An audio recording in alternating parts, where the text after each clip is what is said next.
사순절을 맞이하고 있는데 계속 보내고 있죠. 오늘 함께 나눌 말씀은요, 마태복음 13장 24절에서 43절까지 있는 말씀이에요. 오늘 함께 말씀의 제목은요, 다른 비유들입니다. 다른 비유들. 오늘 본문에는 가라지 비유가 나오고요, 그리고 겨자씨 비유가 나오고 누룩 비유가 나옵니다. 이 세 가지 비유에 대해서 예수님이 말씀하고 계십니다. 가라지 비유는요, 마지막 날까지 어떤 의미가 있냐면 마지막 날까지 악한 자들과 함께 이 세상에 살아가게 된다라는 그 말씀을 하고 있는 것이고요.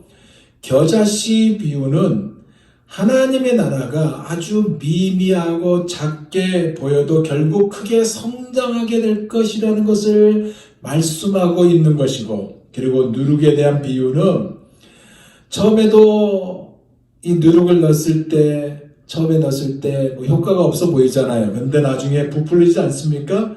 미미하고 작지만 나중에는 부풀려서 변화가 되는 것, 즉 사회를 변화시키게 된다는 말씀입니다. 특히 가라지 비유는 주변에 흩어져 있는 가라지와 같은 사람들을 대하는 지혜로운 방법이 무엇일까? 이것이 바로 자신의 판단에 따라서, 기준에 따라서 결정하고 내리는 것이 아니라 하나님께 맡기는 것이 중요하다는 것이 핵심입니다. 왜냐하면 알곡이 가라지로 보일 수가 있기 때문에 그래요. 잘못해서 알곡이 다치게 되면 큰 상처로 남지 않습니까? 그렇기 때문에 그래요. 여기서 씨가 나옵니다. 씨. 스페르마라는 뜻인데, 이 단어인데, 이 씨는 그 자체 속에 생명력이 있잖아요. 그죠? 생명력을 지니고 있다는 의미가 포함되어 있기 때문에 이건 하나님의 영적 기업을 유업으로 받는 언약의 후손 하나님의 백성 천국의 아들을 가리킨다는 겁니다. 이것을요, 하나님께서 심어 놓으신 것입니다. 먼저 가라지 비유에 대해서 우리가 한번 나누기를 원합니다. 가라지 비유 24절에서 30절이에요. 좀 깁니다. 예수께서 그들 앞에 또 비유를 들어 이르시되 천국은 좋은 씨를 제 밭에 뿌린 사람과 같으니 사람들이 잘 때에 그 원수가 와서 곡식 가운데 가라지를 덧뿌리고 갔더니 싹이 나고 결실할 때에 가라지도 보이거늘 집주인의 종들이 와서 말하되 주여 밭에 좋은 씨를 뿌리지 아니하였나이까? 그런데 가라지가 어디서 생겼나이까? 주인이 이르되 원수가 이렇게 하였구나. 종들이 말하되 그러면 우리가 가서 이것을 뽑기를 원하시나이까? 주인이 이르되 가만두라. 가라지를 뽑다가 곡식까지 뽑을까 염려하노라. 둘 다 추수 때까지 함께 자라게 두라. 추수 때에 내가 추수꾼에게 말하기를 가라지는 먼저 거두어 불사르게 단으로 묶고 곡식은 모아 내 곡간에 넣으라 하리라. 그러니까요, 어떤 사람이 밭에 좋은 씨를 뿌렸다는 거예요. 근데 좋은 씨를 뿌렸는데 원수도 그 밭에 가라지를 몰래 덧뿌리고 말았어요. 나중에 어떻게 돼요? 곡식 가운데 가라지가 함께 자라는 것을 일꾼이 본 겁니다. 그래서 이 가라지를 뽑아야 될지 말아야 될지를 주인에게 물어보게 되니까 주인이 뭐라고 그래요? 곡식을 다치게 할 수가 있으니까 추수 때까지 기다리다가 가라지를 골라내면 된다라는 말씀을 하신 이 말씀이에요. 무슨 내용일까요? 세상에는요, 악한 자들의 아들들, 즉 마귀의 자식들이 있고 감별해내지 않아도 마지막 날에 분명하게 가려지게 될 것이라는 의미가 담겨져 있습니다. 다음에는 겨자씨와 누룩에 대한 비유의 말이에요. 이 31절에서 33절입니다. 또 비유를 들어 이르시되 천국은 마치 사람이 자기 밭에 갖다 심은 겨자씨 한 알 같으니 이는 모든 씨보다 작은 것이로되 자란 후에는 풀보다 커서 나무가 되매 공중의 새들이 와서 그 가지에 깃들이니라. 또 비유로 말씀하시되 천국은 마치 여자가 가루 서말 속에 갖다 넣어 전부 부풀게 한 누룩과 같으니라. 천국은 겨자씨 하나를 밭에 심은 것과 같다. 이 겨자씨는 뭐예요? 씨앗이잖아요. 그죠? 눈에 잘 띄지 않을 만큼 아주 작은 거예요. 이거를 밭에 심은 것과 같다. 그런데 그것이 땅에 심겨져 완전히 자라게 될 때는 3m 정도가 될 만큼 커다란 나무가 되어서 공중에 새들이 그 가지에 머물게 된다. 그 말이에요.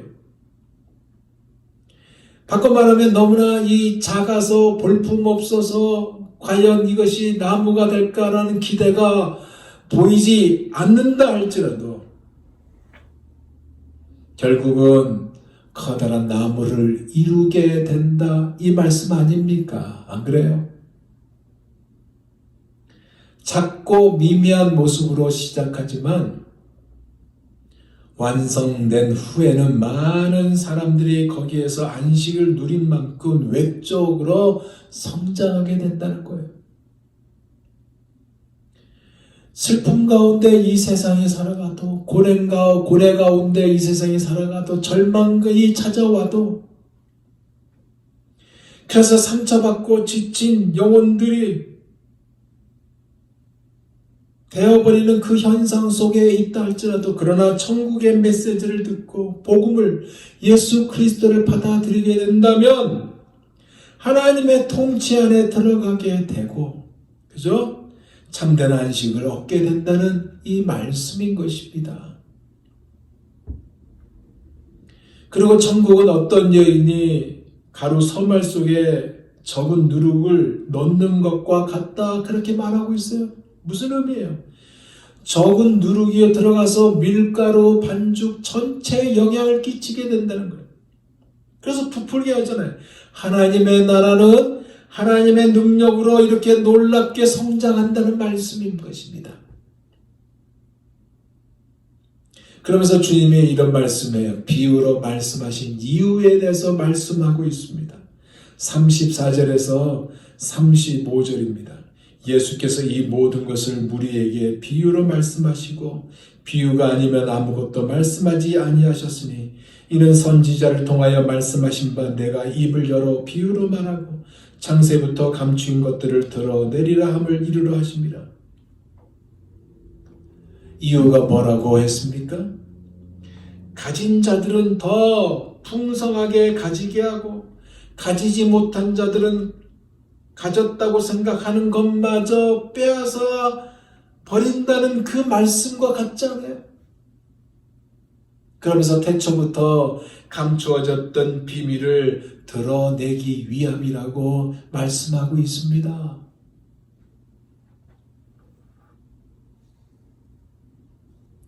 흥미로운 것은요, 비유가 아닌 다른 방법으로는 아무것도 말씀하지 않았다는 거예요.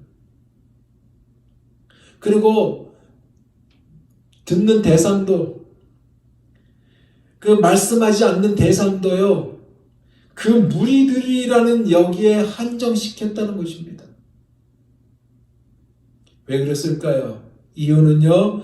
거부하는 사람들은 비유의 의미를 알아차리지 못할 것이기 때문에 그렇고 더더욱 이해하기 힘든 수수께끼 같을 것이고 하나님 나라의 통치를 환영받고 받아들이지 않는 사람들은 알아차리지도 못하고 깨닫지